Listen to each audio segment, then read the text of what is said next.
Sot kanë qenë prezent, kemi takuar edhe drejtues të organizatave të dalën nga lufta, kryetari i saj, negociati qendron që disa ditë këtu, besoj që do të kemi mundësi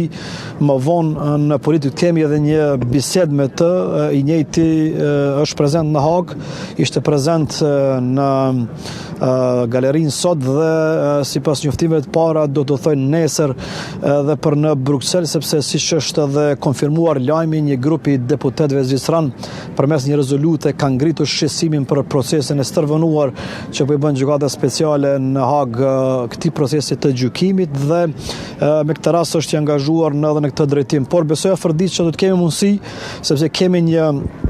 komunikim fillestar me zotin Gocati që do të jetë prezent më vonë kur do të lidhemi me kushtrimin në politikë për të marrë hollësi më të tjera se çfarë do ndodh nesër në Bruksel, por edhe për të folur për marshin e nesëm që do të bëhet në Prishtinë. Në përgjithësi, nga kjo që kemi vërejtur pritet me pozitivitet marshin që do të bëhet nesër në Prishtinë si një mesazh që të akuzuarit janë ose kanë mbështetjen e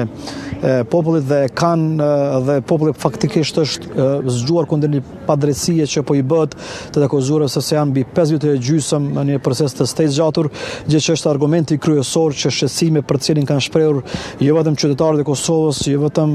pjesë e shoqërisë civile, organizatat dalën nga lufta, por tash përmes një rezolute edhe deputetëve zviceran, së fundi kemi pa edhe shumë prej